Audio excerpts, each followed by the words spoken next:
In the previous presentation, we created this adjusted trial balance and we listed all the different accounts of the company with their debit and credit balances, working through assets and liabilities and equity counts, revenues, and expenses. So we listed all of the company's accounts, and you're kind of wondering, what are we going to do with all these different accounts? Well, we're going to be moving on to the second last step of this accounting cycle, which is preparing financial statements, which are going to give us kind of a readable and understandable view of the company as kind of a snapshot or a picture to kind of see how they're doing. So why would we need financial statements? Well, let's say this is Ninja Dave over here, and he's kind of a user of financial information. Let's say he's an investor, and he wants to invest in a company. Maybe he wants to invest in Apple, maybe Nike, maybe a completely separate public company. And I don't have financial information, let's say I don't have any financial statements to work with. How am I going to invest? Am I going to just kind of look at the graph of one of these different companies and see that it's going up and, oh yeah, this is a great time, I should invest right here? Oh no, God no. And then maybe it's oversold, maybe I should invest now. Who knows? Like, it's really unpredictable without actually analyzing the financials, which is why we need financial statements. So we're going to be going over the different types of financial statements, because in order to actually analyze and kind of deconstruct these financial statements, you're going to have to learn how to actually construct them. So we're going to be going over in a sequential order, of course, through 3 different financial statements. And you're going to see why we're going in sequential order, because you have to always follow this order to prepare them. And we're going to start off with the first one being the income statement. And the income statement, of course, is our first statement, and it kind of gives us an idea of the performance. We got our Dave's Music Emporium, which is my company, I guess you can say.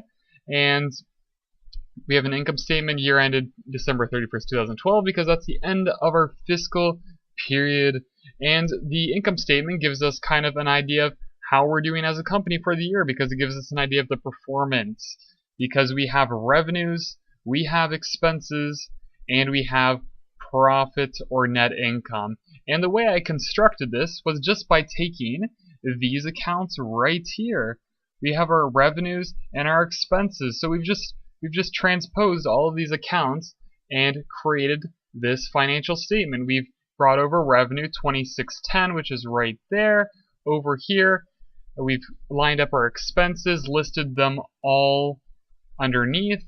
We summarized total expenses. Remember to always put a line underneath revenue, expenses, total expenses, and to double underline the final number, which is our net income. And you got to remember that term, because that is not an account within our adjusted trial balance. So net income gives you an idea of how they've basically done for the year. And as you can see, we have net income or a net loss in brackets. And because we have it in brackets, this is a net loss. So we have not performed well for this fiscal year at all.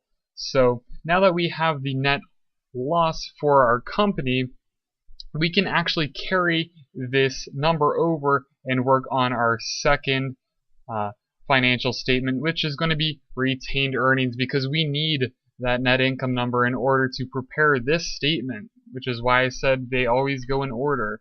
So we have the retained earnings statement, which uses the balance of January 1st, 2012, or the beginning of the year. And basically what this statement gives us is it gives us an idea of all of the earnings that we have retained or accumulated since the inception of the company, which means the beginning of the company.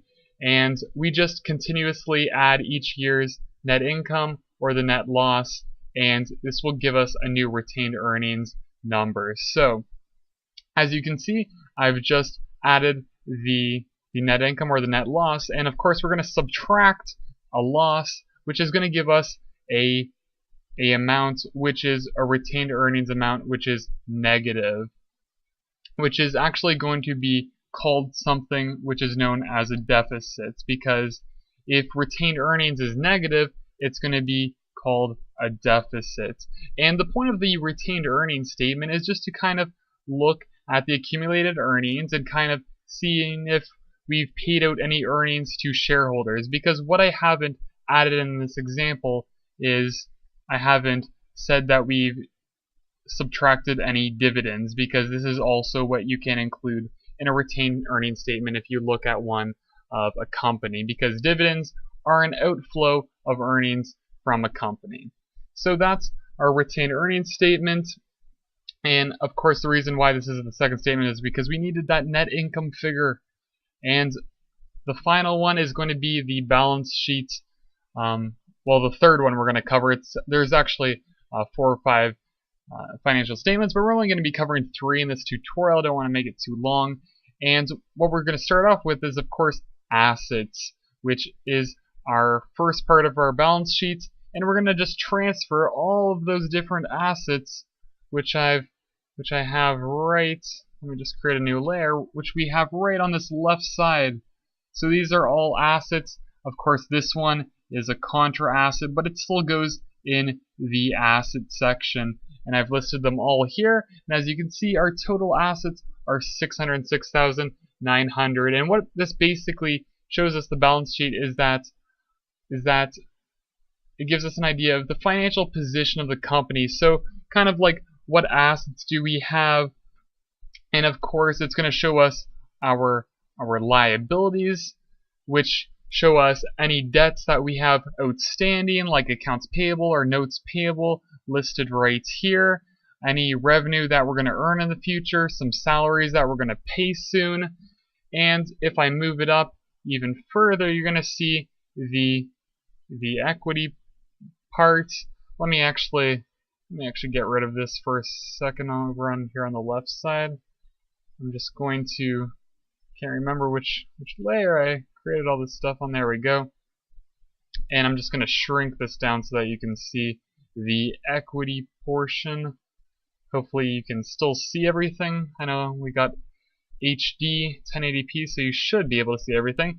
And like I said, we have the equity portion, of course, which includes retained earnings, because retained earnings is an equity account. And remember that we came up with this retained earnings figure from the retained earnings statement, which is why we had to create the retained earnings statement before creating this balance sheet. And basically, using this balance sheet, we can really analyze a lot of the different figures, look at their assets, liabilities, equity. We can come up with some ratios, maybe like the current ratio, which basically gives us an idea of how many current assets we have to current liabilities. There's many different ratios we can come up with. So basically, learning how to actually create and transfer all these accounts right over here from our adjusted trial balance, like these assets and then these liabilities, and then our retained earnings from the previous statement, you can construct your balance sheets and really analyze each of these different accounts separately. And that way, we can actually have an understanding of maybe investing in a company, because with this information, we'll actually have a chance with, I'm just trying to create a layer here so I can draw something, because with this information, we're going to actually have a chance at possibly realizing benefits from our stock and actually predicting a good choice. So basically, I think that's all I wanted to cover. We're going to be covering the cash flow statement separately, since that is a more complicated statement. Hopefully you've understood kind of the general idea of these different statements, and I hope you kind of look at some of the financial statements of different public companies to kind of get an idea. I'll see you guys in the next presentation. We're going to be talking about closing entries. I'm sure you guys have questions regarding the accounting topics or our videos, so make sure to tweet us at #iNinjaNotes, like us on Facebook to receive updates or to share any quick anecdotes about how our videos might have helped. And like always, thanks for watching us on YouTube.